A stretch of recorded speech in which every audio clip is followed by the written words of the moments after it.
The motive power for progress dwells in a combination of elements provided by the leaders of a nation and her people.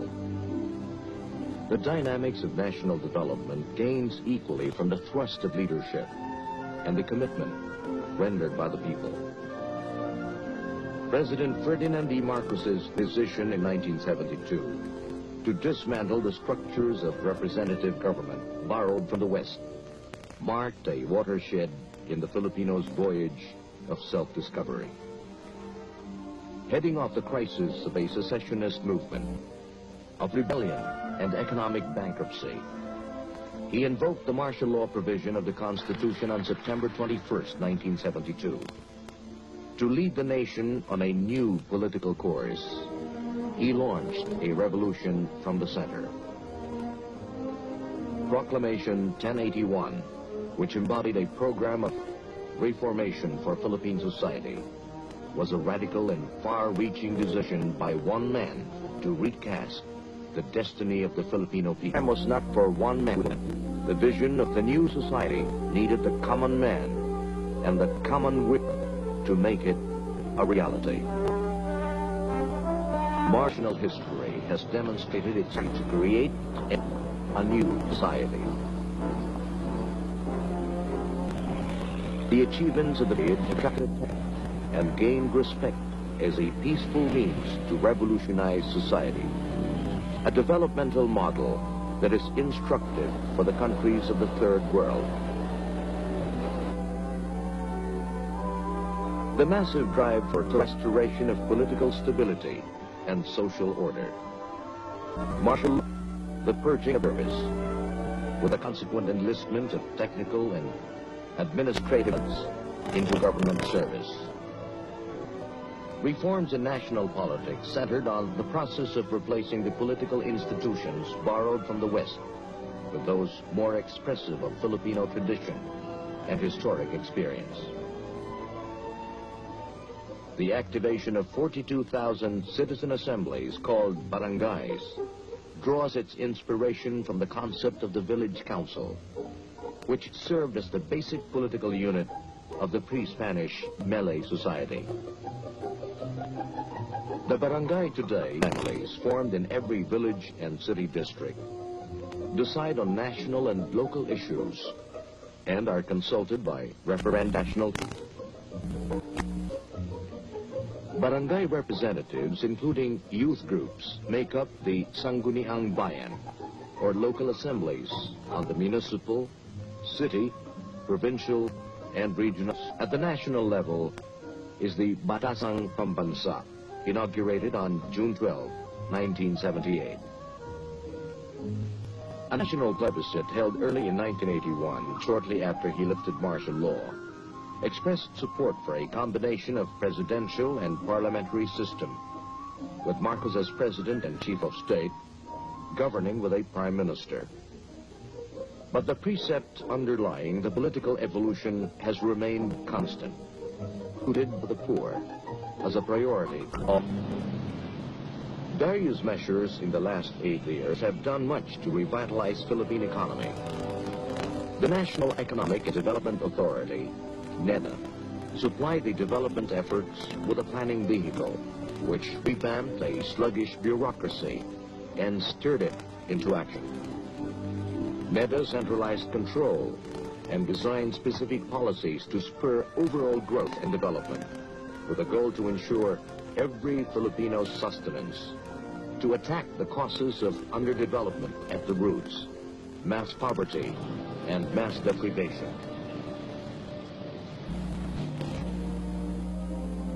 The period from 1972 saw a significant redirection in the Philippine import-export pattern. Exports and traditional trading partners has given way to diversification of goods and the opening of new markets.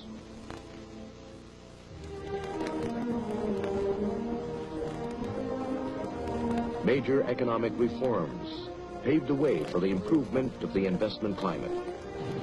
Gross domestic capital formation has grown annually since 1972 by more than 15%.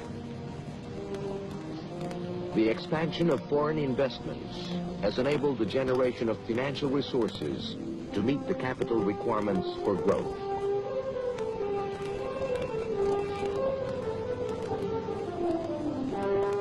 Economic policy has made foreign investment an instrument for progress, setting as priorities the numerous development projects designed to stimulate the economy's growth, as well as disperse industries in the rural areas, generate employment opportunities, encourage the growth of small and medium-scale industries.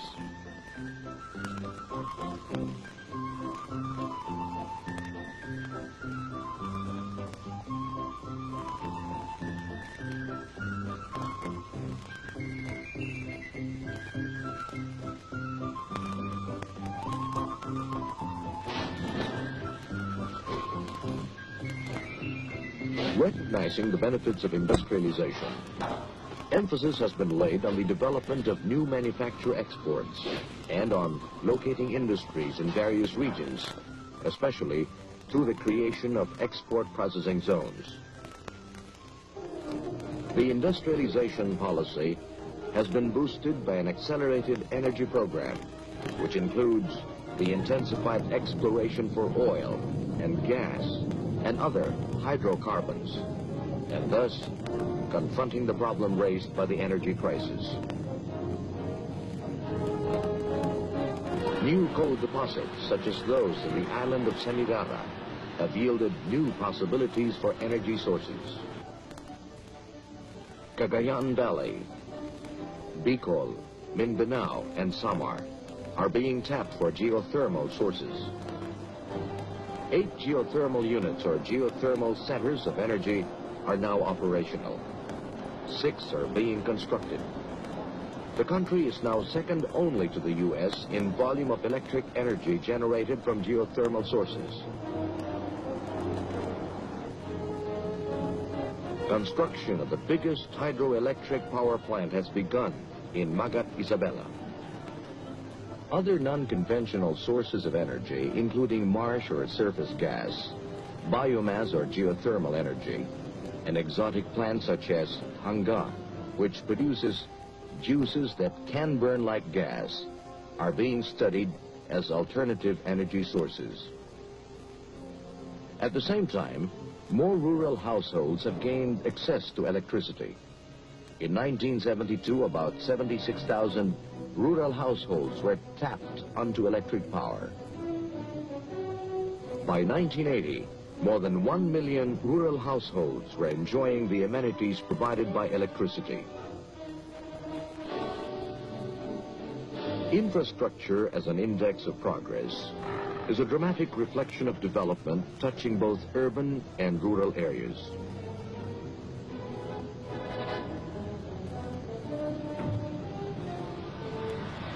A network of highways, bridges, and ferries link the archipelago from north to south. Feeder roads link farmlands to marketplaces.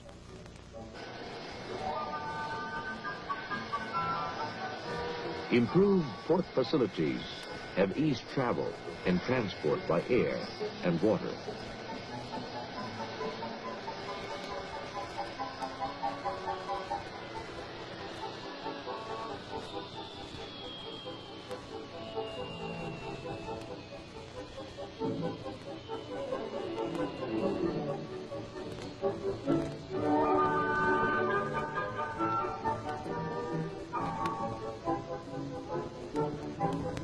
Water control systems serve the flow of progress.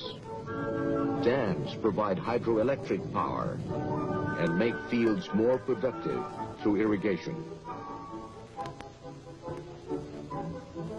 No single act of the Marcos presidency has had more far-reaching impact and popular acclaim than its decision on September 26, 1972, to declare the entire country a land reform area. In that decision, he terminated the enslavement of the poor tenant farmer to a bondage of centuries by granting him ownership of the land he tilled. Ownership has not only meant a new dignity, but has also made the small farmer a productive and useful member of society.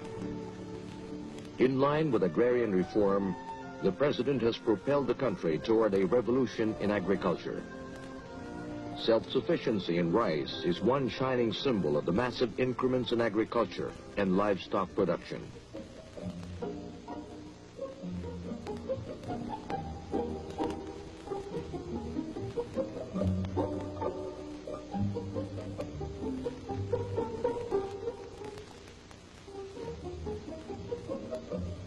The Marcos years have seen unprecedentedly high investments in agriculture, irrigation schemes, adequate warehousing, price support programs, and the infusion of modern technology in the land. The continuing improvement of agriculture remains a critical goal in the nation's 10-year development program.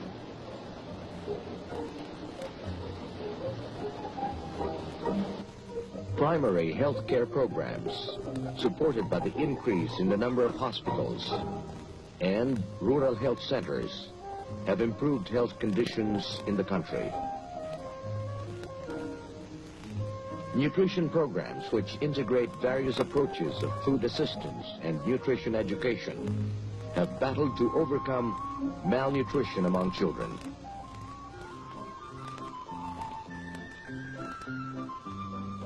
Non-formal education has opened up new horizons for the illiterate and out-of-school youths.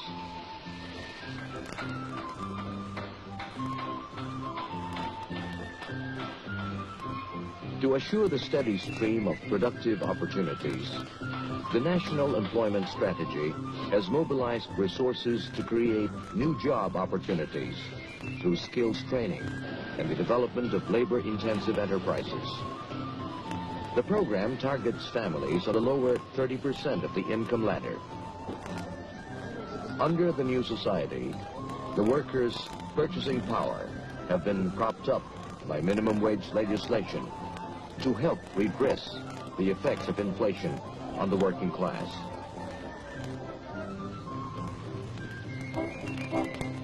A new labor code was promulgated, which joined together management and labor with government in a tripartite conference for the settlement of issues, thus assuring industrial harmony to allow economic growth.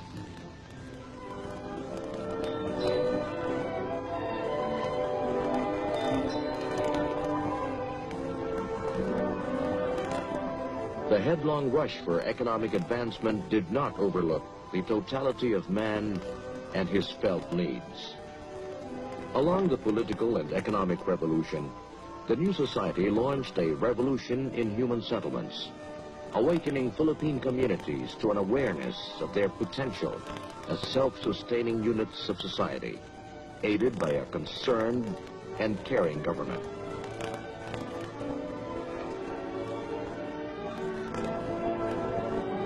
In a developing country, the strategy to fulfill basic human needs approaches a life and death issue. The government has boldly dramatized commitment to its citizenry with the creation of the Ministry of Human Settlements in 1976 and the Metro Manila Commission under the leadership of Mrs. Imelda Romualdez Marcos.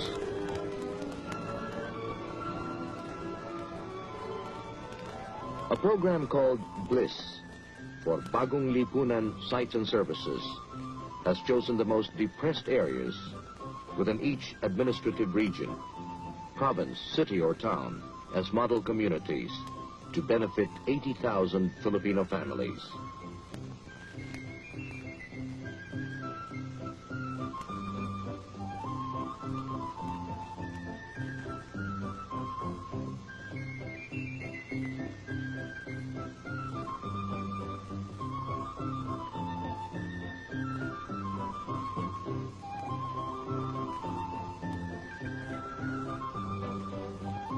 In Metro Manila alone, the evidence overwhelms with the magnitude of these efforts.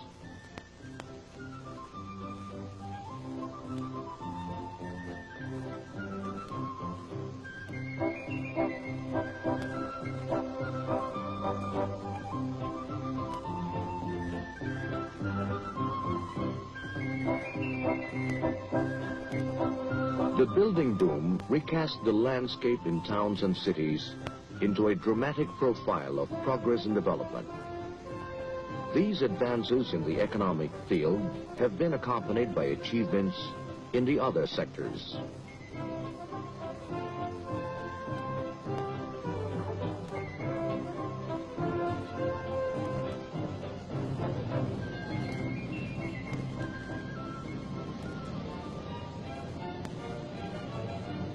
The new society has neither failed in the recognition of man's spiritual and emotional needs, in the creation of an environment to enhance the full expression of national arts and culture. To enhance the Filipinos' understanding of the national soul, museums showcase the works of painters and sculptors and preserve for posterity the heritage of centuries. The cultural renaissance, due primarily to efforts of Mrs. Marcos to popularize the arts and improve the status of the Filipino artist, combined with an upsurge in nationalism, has brought about the flowering of indigenous arts, particularly music, drama, and folk craft.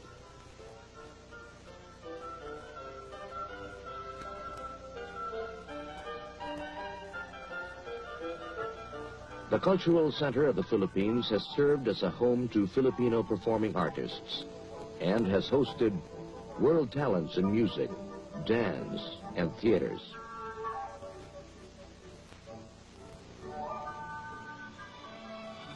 A most dramatic aspect of the new society is the respected place that the Philippines has gained in the Assembly of Nations.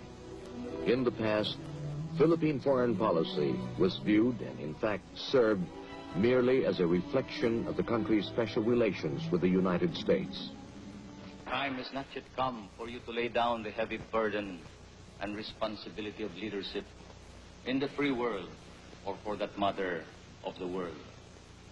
For by the inexorable decision of destiny, you have become the trustee of our civilization, and you cannot abandon this role, no matter what may be. How can America speak to Asia? I would say, America, speak from the depths of your own heart. Speak in the language of Jefferson. Speak with the wisdom of a Lincoln.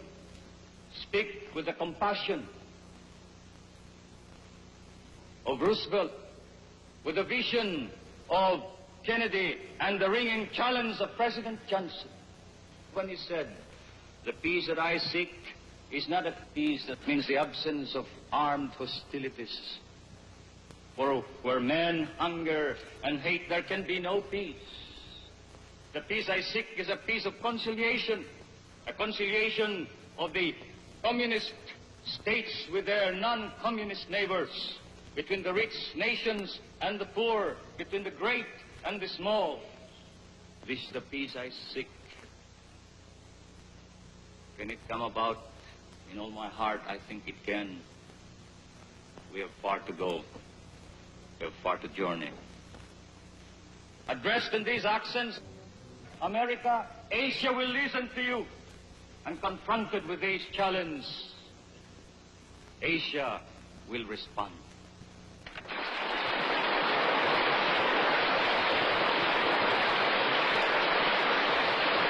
When I went to Arlington Cemetery, it was raining, and I was reminded of it being many days you'd stay in a foxhole, the water up to your knees, and wondering how many boys of my age when I was a soldier were now in foxholes doing the same thing, eating and sleeping in the foxhole. And then, as I saluted the tomb of the unknown, one thought entered my mind: there, but for the grace of God, lies I. When I went to the U.S. Congress, I kept telling myself, These are hard-headed politicians. You make your appeal, but make it short and make it an objective, dispassionate appeal. But it didn't come out that way. I did feel it was a little emotional. But the most painful feeling that I have is that which I felt when I talked to my former comrades in the war. For they scoffed at our medals and laughed at our scars. Especially one particular scar that I bear with pride. With as much pride as any decoration that has been granted me. A scar from a wound I received in attempting to save the life of an American comrade. Where is your American friend now, they asked me. He is dead, and with him have died all our dreams. Yes, he was my American comrade. And he was a blood brother, for he fought in my native land. We were surrounded, as open we were. We had to break out. And in breaking out, I saw him fall and try to crawl to safety. I returned to him only to fall beside him. The blood of Filipino and American commingling in Philippine soil. As I cradled him in my arms towards the foxhole, he said, I die. But go tell them back home, you who will live. Tell them that I die with only one regret, and that is that America has failed us. And the Filipino that I was, as if I could retrieve him with my words from the hands of death, answered him with confidence. As I said, no, America does not forget, and America will not fail. Many years have passed since then. And time should have muted the tone of confidence, and the tyranny of circumstance should have eroded this memory. But today, I still say, as I have said to my people, no, America is just. America does not forget. America will not fail us. Thank you.